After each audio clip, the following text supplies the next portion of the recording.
Today we'll be calculating the moment of inertia of a hollow cylinder. ठीक है, about its own axis. तो ये calculate करेंगे. This is the part 10 of moment of inertia, which on which I am giving lecture today.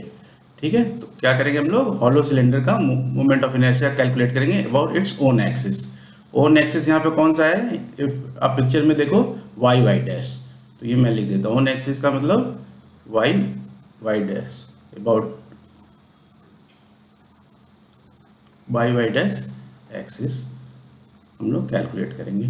ठीक है, ये दोनों pictures जो दिख रही हैं हमको, ये किसकी हैं? हॉलो सिलेंडर्स की हैं. ठीक है, हॉलो सिलेंडर की है ये पिक्चर. इसमें मास दिया हुआ है हमको m और इसका रेडियस है r. इसका मास कितना है? m और रेडियस r है. ठीक है, तो पहले हम लोग हॉलो सिलेंडर के बारे में ब्रीफ में समझ लेते हैं कि हॉलो सिलेंडर होता क्या है. तो मैंने यहाँ पे बैंगल से, चूड़ियों से, जिसको चूड़ी बोलते हैं ना, बैंगल्स, इससे मैंने यहाँ पे हॉलो सिलेंडर समझने के लिए बना रखा है. ठीक है, तो दिस इज हॉलो सिलेंडर. ये खोखला सिलेंडर है, अंदर कुछ भी इसके नहीं है, सारा इसका मटेरियल जो है वो सरफेस पे है. ठीक है, इस हॉलो सिलेंडर का सभी मटेरियल सरफेस पे है. और ये हॉलो सिलेंडर जो बना है, ये बेसिक ऑब्जेक्ट क्या है, किससे बना हुआ है? ये रिंग से बना है. देखो ये रिंग, फिर हमने एक दूसरा रिंग काट के निकाल दिया. तो बेसिकली ये हॉलो सिलेंडर जो है ये डिराइव हुआ है बेसिक ऑब्जेक्ट रिंग से. ठीक है, और ये रिंग जो है, इसको जब हम इनफाइनाइट नंबर ऑफ रिंग्स एक के ऊपर एक रख देंगे, ठीक है, then will get the hollow cylinder like this. ठीक है, इनफाइनाइट रिंग्स को एक के ऊपर रख देंगे. और third important thing is that, देखो ये सिलेंडर का जो एक्सिस रहेगा, एक्सिस, ओन एक्सिस, ये पेन से मैं दिखला रहा हूँ, ब्लू पेन से. तो इस एक्सिस से जितने भी इसके एलिमेंट्स हैं वो आर डिस्टेंस में. ठीक है, आर डिस्टेंस पर. इसको ऐसे भी समझ सकते हो, इसका एक हमने इसमें से एक रिंग कट करके निकाल लिया, और इस रिंग का जो ये पेन जो दिख रहा है, this is the own axis है ना, वाई डैश. तो इस पेन से, इस एक्सिस से जो डिस्टेंसेज हैं सभी का, पेरिफेरी पे है सारा का सारा इसका material, elements, all elements are at periphery. तो उसका डिस्टेंस जो आर है, और that means R is constant. Radius जो आर दिया हुआ है that is constant for all the rings, so it is constant for the hollow cylinder also. So with this we'll move forward. What we'll do, what I have just now explained you, I'll give you it in black and white also. ठीक है, तो यहाँ पर black and white में मैं आपको ये बता देता हूँ, ये देख लो, सेम थिंग है. मैं एक बार इसको पढ़ देता हूँ और हाईलाइट कर देता हूँ important things. The hollow cylinder, जो hollow cylinder है, is derived from the basic object that is ring. ठीक है, ये ring से derive हुआ है. This is the first point. And the second point is when infinite rings are kept over each other, they make or form a hollow cylinder. Infinite rings को एक दूसरे के ऊपर रख देंगे, एक के ऊपर एक, तो hollow cylinder बन जाएगा. And the third point is, this is the first point, this is the second point, and the third point is every element, जो भी एलिमेंट है हॉलो सिलेंडर का, every element of the hollow cylinder is at the same perpendicular distance r. ठीक है, on the surface of the hollow cylinder. तो ये मैंने explain किया, इसको मैं यहाँ पे दिखला भी देता हूँ. देखो इसके अंदर हम एक रिंग ले लेते हैं, इस सिलेंडर के अंदर हम एक रिंग लेते हैं, और इसमें पहले से मैंने एक रिंग काट रखा है, दिखला रखा है, दूसरी रिंग एक मैं ले लेता हूँ यहाँ पे. इस टाइप से रिंग से ये बना रहता है. ठीक है, फर्स्ट थिंग हम समझ गए. और इस रिंग में जो है, इस रिंग का जो रेडियस है दैट इज आर. इस रिंग का रेडियस आर है, और हमने इसका जो मास है पूरा का पूरा, ऑल एलिमेंट्स, ये जो सरफेस है ना, ये सरफेस, इस सिलेंडर का जो सरफेस है इसके ऊपर है. ठीक है, ये हमने देख लिया, सरफेस के ऊपर सारा का सारा इसका मास है. तो जो भी डिस्टेंस रहेगा वो आर रहेगा from the axis of rotation. इसका मैं एक रिंग का यहाँ पे टॉप व्यू भी बना देता हूँ टू अंडरस्टैंड द थिंग्स. इसका एक टॉप व्यू बनाता हूँ मैं.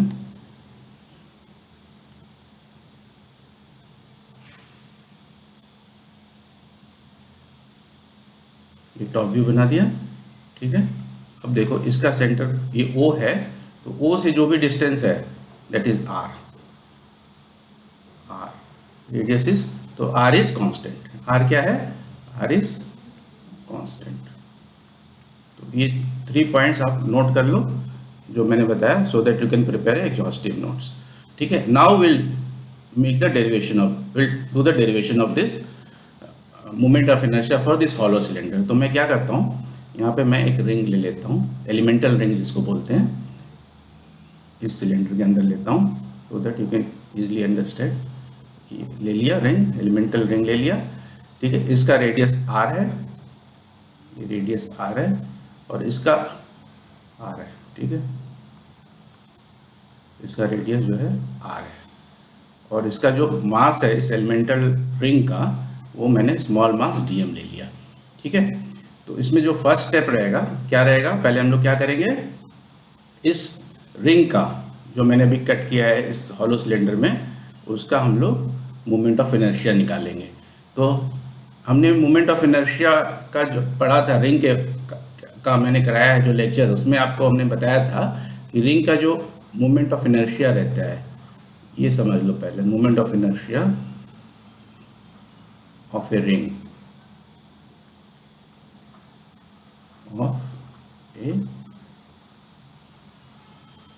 रिंग जो रहता है वो रहता है I is equal to mr²। ठीक है, ये किस एक्सिस के अबाउट रहता है, about the axis passing through the centre,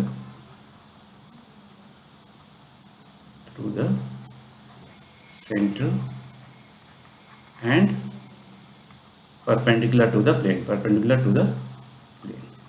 ये हमको, this we already know, we know that।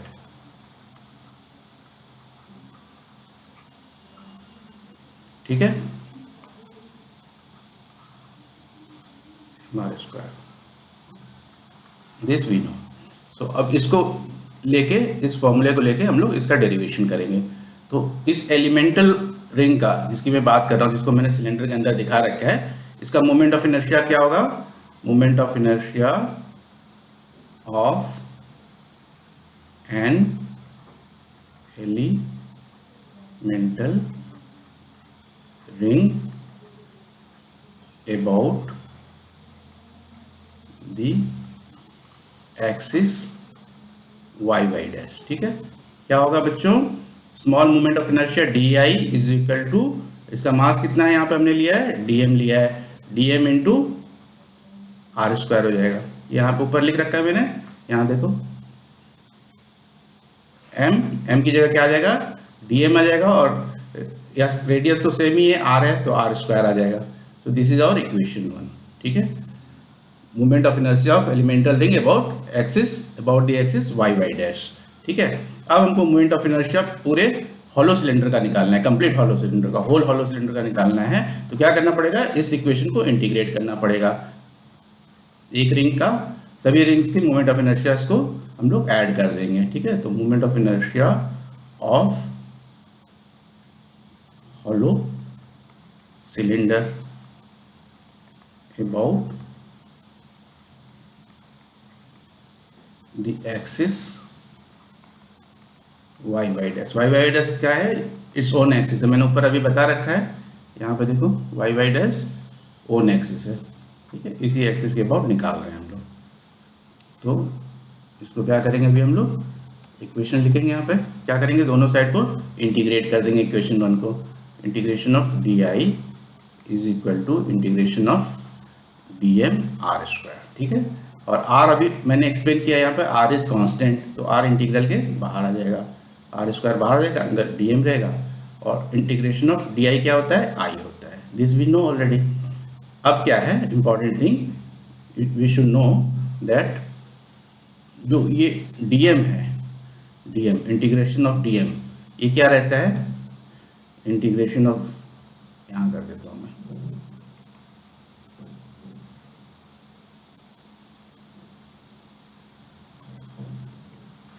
Integration of dm का मतलब रहता है we are adding all small masses. ठीक है, dm प्लस dm, सभी स्मॉल मासेस जो हैं रिंग्स के, उसको हम लोग ऐड कर रहे हैं।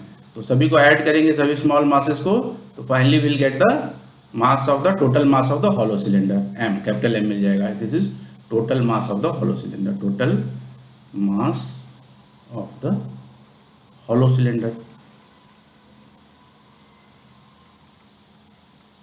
देखो इंटीग्रेशन dm का मतलब यहां से समझो, ये एक हमने ले लिया dm, ठीक है, ये है एक रिंग dm, दूसरी रिंग dm, ऐसे इनफाइनाइट रिंग्स है। मैंने बताया यहाँ पे इनफाइनाइट रिंग से सिलेंडर, हॉलो सिलेंडर बना हुआ है, तो सबको जब ऐड करेंगे तो finally will get the mass of the hollow cylinder m, ठीक है। तो इंटीग्रेशन ऑफ dm का मीनिंग क्या होता है? इंटीग्रेशन ऑफ dm मीन्स,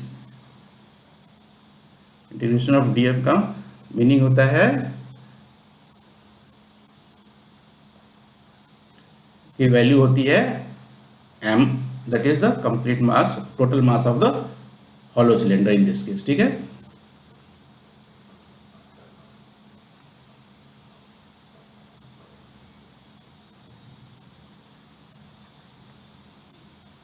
इस m की वैल्यू इंटीग्रल dm की जगह क्या लिख देंगे? m लिख देंगे यहाँ पर सिंपली, r स्क्वायर, इसकी जगह हम लोग m लिख देंगे, that is the mass of the hollow cylinder. ये हमारा आंसर हो गया। इसको हम लोग थोड़ा अरेंज कर लेते हैं। I is equal to m को पहले लिख देता हूँ r square, and this is the answer. This is the moment of inertia of the hollow cylinder, ठीक है। इसको मैं बॉक्स में डाल देता हूँ। This result we have to remember, this is the answer. अब एक पॉइंट यहाँ नोट कर लो। क्या नोट करोगे? रिंग का हमने देखा मोमेंट ऑफ इनर्शिया क्या था? I is equal to mr square, ठीक है। और इसी तरह से जब हम लोग हॉलो सिलेंडर का मोमेंट ऑफ इनर्शिया कैलकुलेट किया तो वो भी moment of inertia mr square आ गया, ठीक है। तो दोनों इक्वल आ गए, ठीक है। तो दिस वी शुड नो दोनों। और इसका एक्सिस मैंने बता ही दिया किस एक्सिस के अबाउट है ना, about the axis passing through the centre and perpendicular to the plane, ठीक है। तो this way we have calculated the moment of inertia of a hollow cylinder. तो इसको मैं एक बार रिकैप कर देता हूं so that you can understand better for clarity. तो क्या किया हमने? पार्ट 10 हम लोग कर रहे हैं, इसमें हम लोग हॉलो सिलेंडर का मोमेंट ऑफ इनर्शिया कैलकुलेट कर रहे हैं अबाउट इट्स ओन एक्सिस। यहाँ मैंने दो हॉलो सिलेंडर्स दिखा रखे थे। इस सिलेंडर्स जो बने हुए हैं ये किससे बेसिकली बने हुए हैं? रिंग से, इनफाइनाइट रिंग से बने हुए हैं, ठीक है। और इसमें जो रेडियस है वो ऑल द मासेस के लिए कांस्टेंट है, r है। तो ये बात हमने एक्सप्लेन कर दिया। इसका मैंने यहाँ पे आपको ब्लैक एंड व्हाइट में नोट्स में भी दे दिया है, ठीक है। ये आप नोट कर लो, 1 point, second point and third point. फिर हमने यहाँ पर देखा, पहले हमने क्या किया कि एक एलिमेंट इसमें से एक रिंग ले लिया, इस रिंग का मास हमने स्मॉल मास dm ले लिया और इसका जो डिस्टेंस है from the axis of rotation से वो r है, ठीक है। तो ये लेने के बाद हमको equation 1 small moment of inertia of an elemental ring about the axis y dash, हमने फॉर्मूले से, जो रिंग का फॉर्मूला होता है उसमें वैल्यूज को पुट करके इक्वेशन 1 ले ली। अब इस सिंपली इस इक्वेशन 1 को हमने क्या किया? इंटीग्रेट कर दिया दोनों साइड में। इंटीग्रेट करने समय हमको दिखा कि r इज कांस्टेंट, तो r को हमने इंटीग्रेशन के बाहर ले लिया। तो और इंटीग्रल dm का वैल्यू होता है mass of the total mass of the hollow cylinder. तो इंटीग्रल dm की जगह हमने m लिख दिया। तो इससे हमारी वैल्यू आ गई moment of inertia of a hollow cylinder I is equal to mr square, ठीक है। तो इस वे में हमने इसको कैलकुलेट कर लिया। अब हम लोग थोड़ा सा इसकी थ्योरी और देखेंगे बच्चों। देखो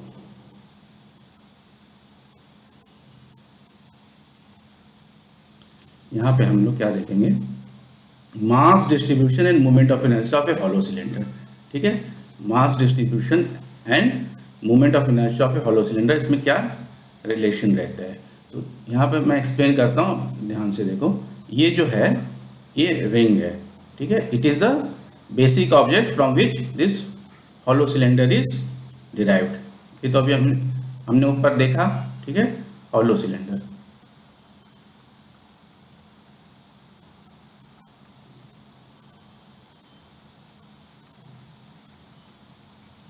इज डिराइव्ड, ठीक है। तो इसमें क्या है? ये रिंग देखो, इसका मास m है, रेडियस r है और ये एक्सिस ऑफ रोटेशन यहाँ पर दिया हुआ है, ठीक है। तो इसके अबाउट अगर हम लोग इनफाइनाइट रिंग्स को रखेंगे जैसा मैंने एक्सप्लेन किया तो will get A hollow cylinder. But condition क्या है कि मास सेम रहना चाहिए, एम ही है, रेडियस भी सेम है और एक्सिस ऑफ रोटेशन भी सेम है, then will get the moment of inertia for ring and for hollow cylinder I is equal to M R square. ये इसमें एक्सप्लेन कर रहा हूं मैं इस फिगर में, ठीक है। तो यहाँ पे बेसिक ऑब्जेक्ट क्या हो गया, रिंग से हॉलो सिलेंडर डिराइव हो गया, और m और r of the ring and m and r of the mass and radius of the ring hollow cylinder both are equal and axis of rotation is same. So from ring we can derive the hollow cylinder. This is the thing I wanted to explain. तो इसी को मैंने यहाँ पे नीचे theory में दे रखा है, जो कि मैं आपको एक बार पढ़ देता हूँ so that you can understand the things better, and इसको हाईलाइट भी कर देता हूँ इंपॉर्टेंट चीजों को. So we know that moment of inertia of an object depends on its mass, ठीक है, किस पे डिपेंड करता है, मास, ये ऑलरेडी हमको मालूम है, as well as its mass distribution, इसकी मास डिस्ट्रीब्यूशन पे डिपेंड करता है, and about the axis of rotation, और किसके ऊपर, about the axis of rotation, इस पे डिपेंड करता है moment of inertia. There are several objects, उन सेवरल ऑब्जेक्ट्स में मैं यहाँ पे कौन सा ऑब्जेक्ट ले रहा हूँ, यहाँ पे मैं ले रहा हूँ रिंग ले रहा हूँ और हॉलो सिलेंडर ले रहा हूं. हॉलो सिलेंडर की बात कर रहे हैं यहाँ पे. There are several objects which can be derived from the basic object. Basic object क्या है, यहाँ पे रिंग है, और सेवरल ऑब्जेक्ट का मतलब हॉलो सिलेंडर की बात हो रही है, ठीक है. बाई चेंजिंग द डायमेंशन, यहाँ पे इसका डायमेंशन चेंज हो गया, ये देखो डायमेंशन, ये रिंग से क्या बन गया, हॉलो सिलेंडर हो गया. अब इसका एग्जाम्पल दे रहा है, for example hollow cylinder is derived from a ring.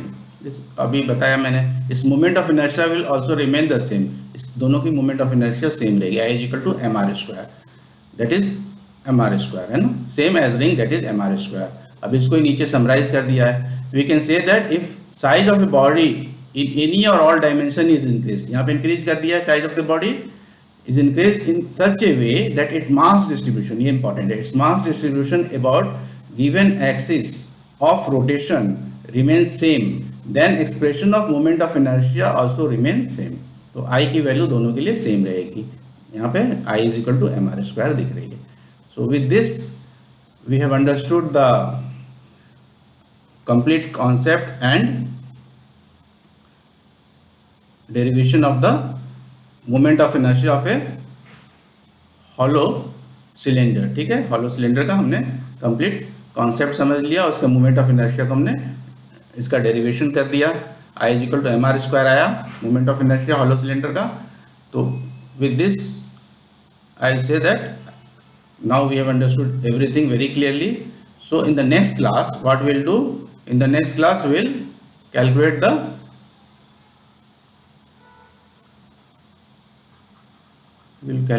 The moment of inertia of a solid cylinder. इसका moment of inertia हम लोग कैलकुलेट करेंगे नेक्स्ट क्लास में. So goodbye, take care.